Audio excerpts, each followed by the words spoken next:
உங்கள் பகுதி செய்திகள் உள்ளங்கையில் டெம்பிள் சிட்டி நியூஸ். புகழ்பெற்ற கும்பகோணம் சாரங்கபாணி சுவாமி திருக்கோவிலில் நடைபெற்ற சித்திரை தேரோட்ட நிகழ்வில் முத்திரை பதிக்கும் சில காட்சிகள். நிகழ்ச்சியை உங்களுக்காக வழங்குவோர் அரசு ஜுவல்ஸ் கும்பகோணம்.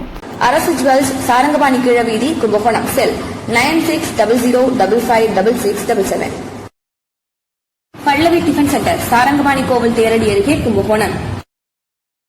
பொதுமக்கள் சேவையில் 82வது ஆண்டில் சந்திரசேகரபுரம் கூட்டுறவு மொத்த விற்பனை பண்டகசாலை கும்பகோணம். சாரங்கபாணி சுவாமி திருக்கோவிலில் நடைபெறும் சித்திரை பெருவிழாவில் நடைபெற்ற தேரோட்டத்தில் ஆயிரக்கணக்கான பக்தர்கள் பங்கேற்று வடம் பிடித்து பெருமாளை வழங்கினர். 108 வைணவ தலங்களில் 3வது வைணவ தலம் என போற்றப்படும் கும்பகோணம் சாரங்கபாணி சுவாமி திருக்கோவிலில் சித்திரை திருவிழா நடைபெற்றது. இதில் முத்திரை பதிக்கும் சித்திரை தேரோட்டம் வெகு சிறப்பாக நடைபெற்றது. சிறப்பு அலங்காரத்துடன் தேரின் சாரங்கபாணி சுவாமி தாயாருடன் எழுந்தருளி ஊஞ்சலில் அருள்பாலித்தார். சிறப்பு பூஜைகளுக்கு பின்னர் பக்தர்கள் தேரை வடம் பிடித்து சாரங்கா கோஷம் முழங்க இழுத்து வழிபட்டனர். தேர் முக்கிய 4 வீதிகளில் வலம் வந்து நிலையை அடைந்தது.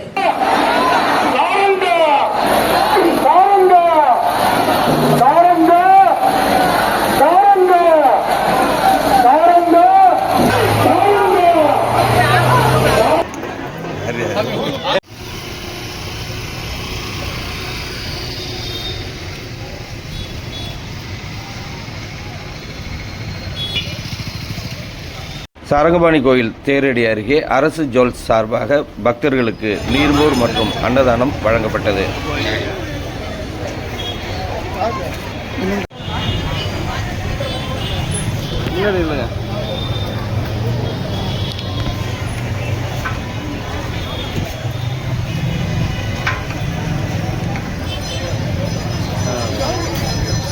கொஞ்சம் தள்ளிங்களா?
அப்படி வாங்க தம்பி.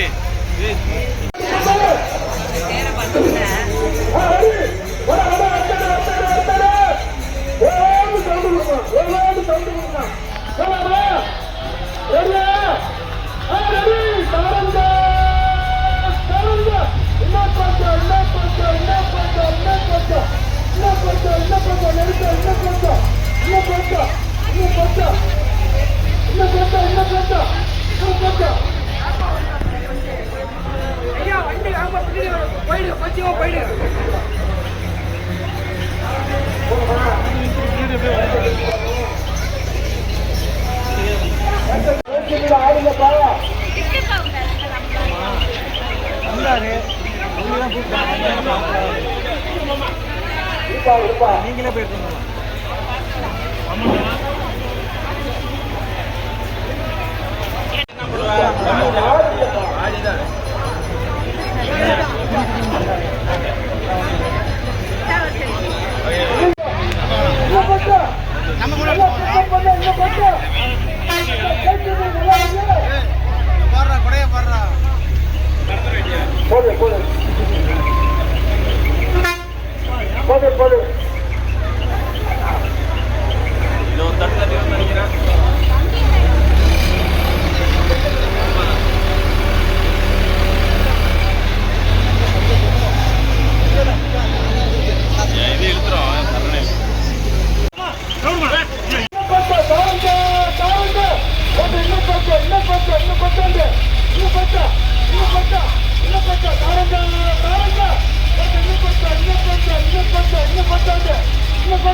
ஆட்டத்தை கலைச்சிட்டு போட்டாரு.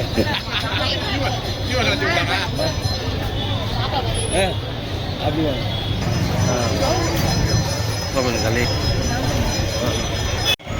பல்வேறு தடைகளை தாண்டி கொளுத்தும் வெயிலில் பல்வேறு சிரமங்களோடு தேரோட்டம் நடத்தி நிலைக்கு கொண்டு வந்தனர். தேரோட்டிகள் தேரின் சிறப்பு குறித்து கூறுகையில், இது மூணாவது பெரிய தேராக சொல்கிறாங்க. முதல் தேர் வந்து ஸ்ரீவில்லிபுத்தூர், ரெண்டாவது தேர் வந்து திருவாரூர், மூணாவது வந்து சாரங்கமணி கோயில் தேர். இந்த தேரோட சிறப்பம்சம் என்னன்னா, திருமங்கை ஆழ்வாரால் பாடல் பெற்ற தேர்ன்னு சொல்கிறாங்க. சுவாமி வந்து கவித்தேர்னு சொல்லுவாங்க. பெருமாள் வந்ததும் தேரில் கவித்தேர், திருமங்கை ஆழ்வார் பெருமாளை பற்றி பாடினதும் தேர் பாசுரம். நம்மளோட தேரும் பாசுரம் பாடியிருக்காங்க. அதனால் பாடல் பெற்ற தேர்ன்றது தமிழ்நாட்டில் மிகச்ச சிறப்பான வாய்ந்த தேரோட்டம் இது. இந்த தேரில் இன்னொரு பெரிய சிறப்பம்சம்னா பூந்தேர்னு சொல்லுவாங்க. பூ மாதிரியே இந்த தேர் இருக்கும். நம்ம எல்லா ஊர்லேயும் தேர் ஒன்று எட்டுப்பட்டையாவோ இல்லை சபதியார் என்ன நினைக்கிறாங்களோ அந்த மாதிரி தேர் கட்டுவாங்க. நம்ம தேரை பொறுத்த வரைக்கும் கீழே தேர் என்ன வடிவமைப்பில் இருக்கோ அதே அமைப்பில் தேர் மேலேயும் கட்டுமானம் அமைக்கிறதா இந்த தேரோட சிறப்பு. ரெண்டாவது, போன வருஷம் வந்து இந்த தேர் வந்து கொஞ்சம் மேற்பலங்கள்லாம் சரியில்லாமல் போனதுனால ஒரு வருஷம் தேர் ஓட்டல. அது ஆண்டவன் சுவாமிகள் தான் முன்னின்று அவரோட இதில் வந்து பணம் கொடுத்து தேர் இந்த வருஷம் ஓடுதுன்னா, போன மாதத்துக்கு முன்னாடி வெள்ளோட்டம் ஓட்டுறதுக்கும் அவங்க தான் உதவி செஞ்சாங்க. இந்த தடவை பார்த்திங்கன்னா தேர் ஓட்டுறதுக்கும் அவங்க உதவி தான். இப்போ ஏன்னா தேர் நிப்பாட்டுற நிலைமை உருவாகும் போது ஆண்டவன் சாமிகள் தான் இப்போ முன்னின்று வந்து இந்த தேரோட்டம் திரும்பவும் தொடர்ந்து நடைபெறத்துக்கு எங்களுக்கு மிகப்பெரிய உதவி செஞ்சுருக்காங்க. எவ்வளோ பேர் இன்றைக்கி இந்த தேர் ஓட்டுனீங்க? எங்கெங்கே இதெல்லாம் தொழிலாளர்கள் வந்தாங்க? அதான் இங்கே தேர் ஓட்டுனது பார்த்திங்கன்னா, நாங்கள் வந்து கும்பகோணத்துலேருந்து வந்தது ஒரு 100 பேர் இருக்கும். இதர கும்பகோணத்தை சுற்றி உள்ள அதாவது திருவிடம்பது, திருப்புவனம், அம்மாசத்திரம், நடுவக்கரை, உப்பிலிப்பம் கோயில், இங்கே பட்டீஸ்வரம், ஆவூர்லேருந்து இவங்க ஒரு 100 பேர்கிட்ட வந்திருப்பாங்க. வலங்கிமான் பக்கத்துலலாம் பசங்க வந்திருக்காங்க.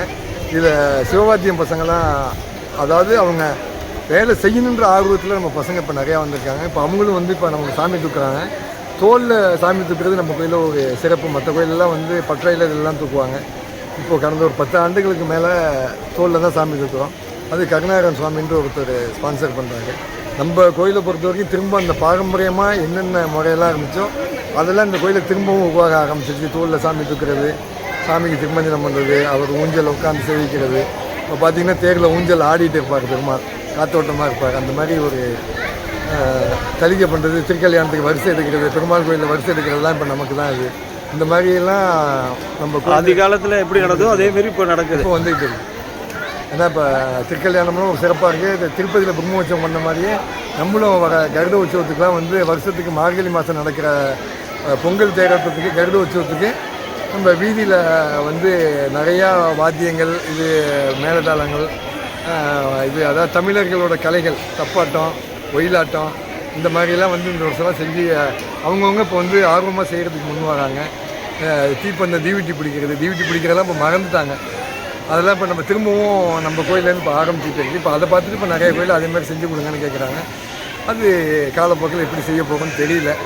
இது பண்ணிக்கிறேன். இன்றைக்கி சிறப்பாக தேரை நிலைக்கு கொண்டாந்துருக்கேன். வாழ்த்துக்கள். உங்கள் பேர்? என் பேர் ரமேஷ்.